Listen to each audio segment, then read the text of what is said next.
Ladies and gentlemen, welcome back to the channel. Peace, love, and positivity to you. My name is Sohum, and today I'll be reacting to some more Diana Ross. And I think we're around 20 songs deep into the Diana Ross rabbit hole, and I thought that was a lot, but I took a look at her entire discography.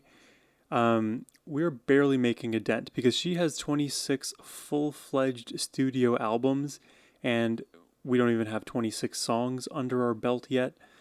It almost feels like an impossible task, but we're taking one bite out of that discography, one video at a time, and today we have 3 additional Diana Ross songs to check out, courtesy of this request coming from Russell. Thank you very much, my friend, for more Diana Ross on the channel. And if you guys have any more Diana Ross recommendations or requests for me, and you'd like to send it my way, to guarantee a reaction, you can use the first link in the description box below. But now, my friends, let's just jump into it and see what she's got today. When you tell me that you love me. Wait, and did you see that diving form? Clean. And this is coming from a former diver, meaning I took diving lessons like twice in 4th grade. I wanna call the stars down from the sky. There she is, dressed like an angel. I wanna live a day that never dies. I wanna change the world. Live a day that never dies. Only for you. What a line. I won't do. Those are some cute I kids. wanna hold you close under the rain. I wanna kiss your smile and feel the pain. I know what's beautiful looking at you. I'm digging this melody. And with the bass, you are the truth. it feels even more supported. Baby, every time you touch me, I become a hero. I'll make you say Wait, the vocal fry on I, listen to that. me, I become a hero. I'll make you say That was no matter tasty, where that you vocal are, fry. and bring you everything you ask for. Nothing is above me. I'm shining like a candle in the dark. Good. When you tell me that you love me. Yeah, I'm gonna tell her that I love her. I love Diana Ross so much. One of the reasons I love her is her ability to so seamlessly transition between different qualities within her voice. Like you hear in the verses, she is using such a breathy tone in comparison to those crystal clear choruses. Like her voice becomes glass. The fact that she has both in her arsenal and she gets from one to the other so quickly, hats off to Diana. I wanna make you see just what I was. Show you the loneliness and what it does. You walked into my life to stop my tears. It's a logical melody too. It like builds on itself. Stair stepping its way up. Every time you touch me, I become a hero. I'll make you safe no matter where you are, and bring you everything you ask for. Nothing is above me. I'm shining like a candle in the dark. When you tell me that you love me. In a world without you, I will It's getting more. Oh yeah.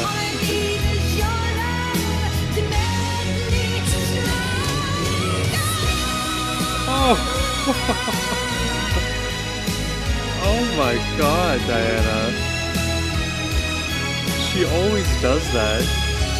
Just pops off when you least expect it.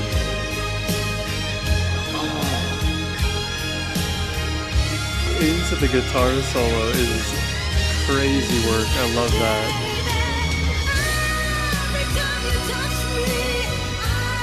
That's a key change.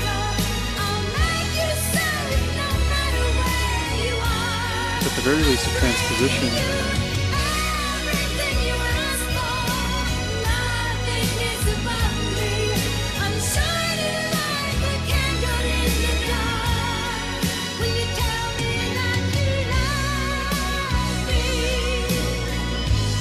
Oh, and the guitar pitch following her. When you tell me that you love me. Kill it, Diana. She killed it. Yeah, that's a pretty song. It's like whenever you tell me that you love me, my whole being ignites. I am just filled with all of this loving energy, and that's just the best thing to feel, is to feel loved, but also to love freely. Like, it's like a selfless loop, because let's say you're in a romantic relationship. If you are so selflessly loving the other person and vice versa, what else do you need there? If it's all selfless, if you just love each other because of who you are, you see the inner child in everybody, right? You connect at the soul level. You can love freely, abundantly, and there's one thing to be said about, like, I guess the types of love. I don't know if this is the exact categorization I want to use, but the idea of reactionary love versus, let's call it, organic love. This is kind of a thought I've been having lately, but if you are constantly waiting to be loved, to love yourself, then it's a bit of like tit for tat kind of thing. Because the moment that, let's say, somebody else has a busy day, they can't give you what you feel like you want or need, now you're not going to be loving the other person in return. You can see how it quickly breaks down. You can't just have a reactionary love response. You'll also need one that is intrinsic, that ignites within with your own flame to generate love, to overflow with it. And when you both have your wells filled, well, you have so much more to give everyone else in this world. I think that's the approach. And not that Diana's making an assertion one way or the other. These are just my thoughts. When you tell me that you love me, it makes me feel so loved. And I tell you I love you, and I hope it makes you feel just as loved. And I'm going to say it whether you say it to me or not. I love love. This channel is all about peace, love, positivity. And Diana, she's such a loving person. Half of her songs are about love in one way, shape, or form. It's additionally one of the reasons I love reacting to Diana, because so many of her songs touch on these themes. But let's jump into the next track. This one is If We Hold On Together, which apparently features dinosaurs.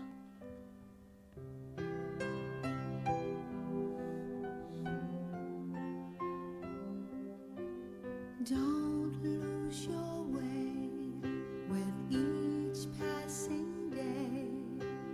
You've come so far, don't throw it away. Live believing, dreams are for weaving, wonders are waiting to start. Live your story, faith, hope, and glory. If any of you know Candace Knight, let me know if you think Diana and Candace have similar aesthetics in this song. If we hold on together, I know our dreams will never This is a very hopeful song. Don't know why we have dinosaurs though. Oh my god. I love the delivery on Forever. Wow.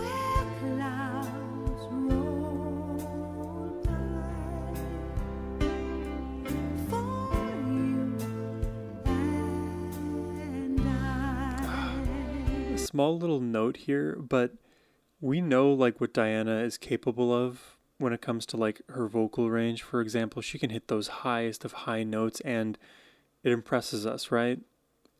It impresses us in a very obvious way. And there are many details when it comes to vocals, when it comes to singing, that often go unnoticed, but are just as impressive, but they go unnoticed. Like, listen to the end of that word you, the way it's sung, the way she quickly kind of cups the note, ending the word in a way that feels very pleasant and doesn't drag on the rather short phrase. Here, take a listen.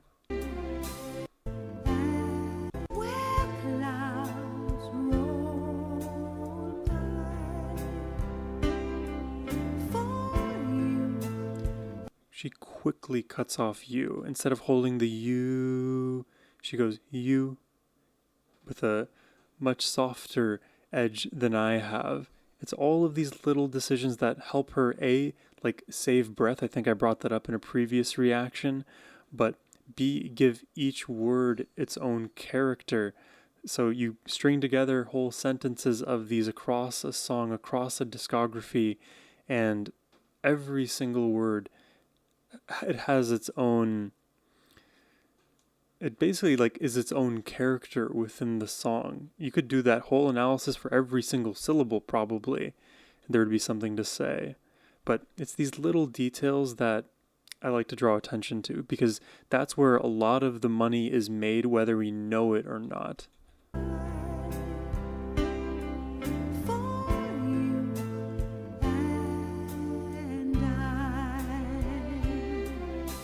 Souls in the wind must learn how to bend. Seek out a star, hold on to the end. Valley, mountain, there is a fountain, washes our tears all away. Words are swaying, someone is praying. Please I like that the instruments match the vocal melody there. if we hold on Oh no, together. it's the extinction event. I know our dreams will never die. This looks like it's from like some kind of movie. See us through to forever, where clouds roll by.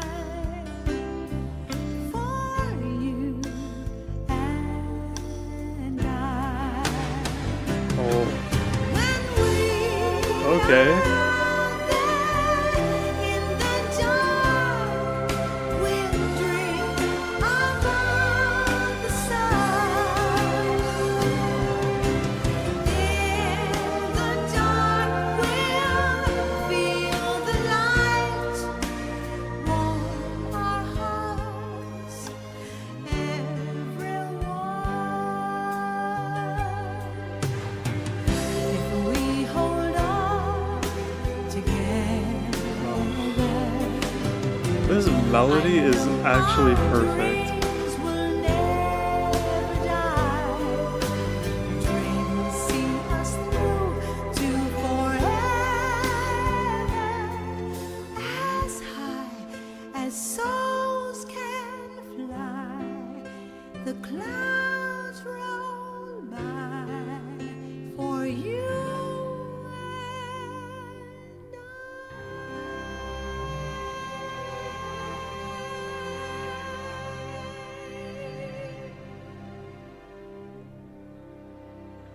and It looks like these dinosaurs survived. Just another beautiful track from Diana. There's so much to say, but here I'll try to reduce the discussion to two main points. The first will just be about melody. The second about the meaning in this song, and I guess third is about the dinosaurs because I'm not sure exactly what happened there. I guess they somehow were able to stave off their fate. What did they do exactly? I guess they just like migrated away and it wasn't that bad of a volcano. Because if it's like a super volcano, it's gonna be wraps for Earth. Um, yeah, let's talk about the melody. I love the simplicity in this melody. And even in the first song, you may say that there's a simple melody, but often when it comes to Diana in the big chorus is when there's more movement and things that may sound simple but are impossible to sing when you take a stab at it. But there is like a sort of logical progression to how the melodies are building. And I think that's even more evident in the second track here. If we hold on together, the way that the melody kind of rides up one notch and then kind of subsides, but now the floor has risen slightly. Then we ride up further again, a higher high, then return lower once again with a new higher floor, and up and up and up we go until there is like a very gentle sliding down. And then, of course, there will be more like dynamic phrases that has more like jumps up and down, but that rough idea of structure for melody helps at least give you let's say a blueprint for what is possible when you go to write music. Now when you go to listen to music, it also makes it easy for us to predict which note is going to be sung or played after. And I've had this kind of discussion back and forth in my mind about, do I like it better or not, or better or worse if I can reliably predict the melody in a song, or if I can't. And for me, I think I'm like 60-40 in favor of being able to predict the melody. The reason I say that is because like for me, like I've listened to so much music in my life and even on this channel, so many first time reactions. Like 98% of everything I listen to on this channel is a first time reaction, if not a second time reaction, which I try to always disclose. And when you listen to music for the first time, there's moments where you're picking up on stuff, and with all of the prior experience you have with music, you're able to just know what's coming. And I swear to God, sometimes those moments when you know exactly what's coming, even though you've never heard it before, when you get it right, the catharsis you feel, it's an unexplainable mystery. It's an unexplainable joy. Well, I guess I just explained it for you. I like being right about stuff sometimes. Sue me. Don't actually do that part. But yeah, I really like the melody in this song. There's a sort of predictability to it, but that doesn't take away from how good it sounds against all of the instrumentation and towards the meaning of this track, which was my, I guess, second main point I wanted to talk about here. This song, it is extremely hopeful. In regards to what? In regards to your dreams, in moving the needle in your life in a direction that may not be believed by others or even yourself. But if you're not going to believe in it, then you've sort of stifled your ability to hit any kind of like peak. Because guess what? In this universe, there is no ceiling. You can always fly higher. Whatever your imagination is capable of imagining, you can achieve that, and then you can go higher than that. There's more to this universe than even we understand. To me, it's a version of, we may be existing in a three-dimensional space right now, but there is a 4D out there. And if you can believe that there's a 4D out there, then it's just our mission to go on and discover what that is and how we can fit that practically into our lives. But there's many philosophies around like imagination and what is consciousness and what are dreams for. You don't want to run in circles chasing a dream that, you didn't put all that much effort into and never actually amounted to something. But dreams are also not something that has to result in a certain, let's say, metric or reward. I think oftentimes in the current world that we live in, success and achievement of dreams are often linked to like financial outcomes or like social media followers or these kinds of things. That's just because this is the paradigm we exist in. But go back 100 years where this kind of technology didn't exist, people still dreamt, right? That's the idea. And there's constantly things to dream about. There's constantly things to discover. And that is the joy in this life. And getting to do it together gives you that much more strength, support, that camaraderie, that unity. Pair that with love and, you're firing on all cylinders at that point. But I love songs that tell you, hey, like, don't give up. Don't throw your life away. Don't get stuck into this, you could call it like a nihilistic rut, for example. Do something with your life. Live your life to its fullest. And then come back to me. Let's check out the last song here. This one is Missing You.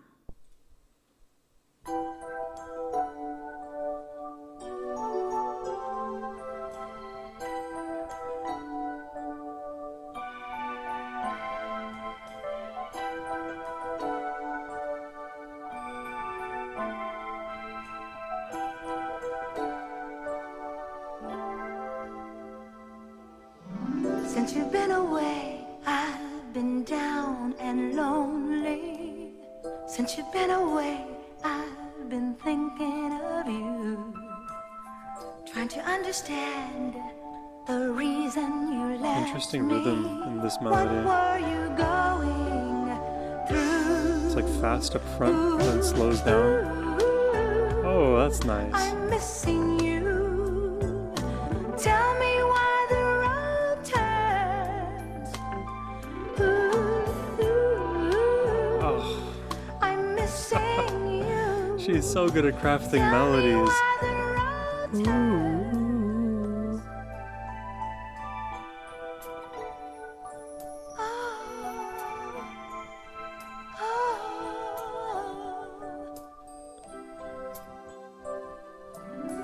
As I look around, I see things. I love the sparseness of this instrumentation too. It's like you just have these very bright, like I guess they're organ keys being played. There's a few like shimmers here and there as well.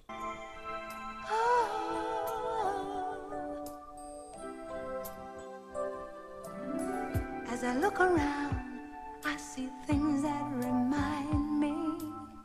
Just to see a smile made my heart feel with joy. I still recall all those dreams we shared together. Where did you run to, boy? Ooh, I'm missing you. Oh, Tell me why. got additional vocal layers in this.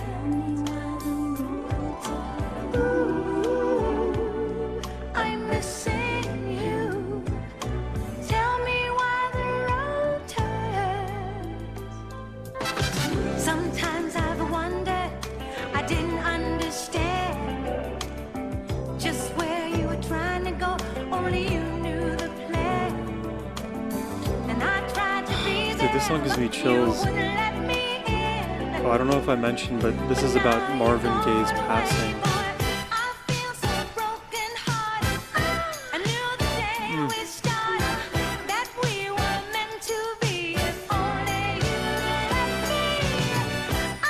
Oh, wow. The punchiness in the brass, and she's just riding the notes all above it. Oh, the power. Her vocals defy reality. There was so much you gave to my heart.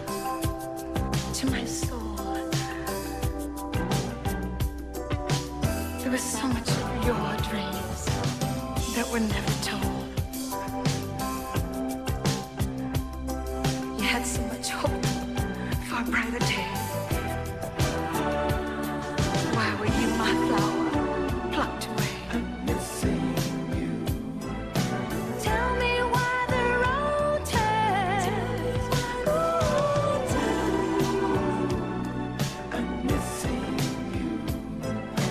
Tell me why the road turns. Tell me why. Tell me why the road turns.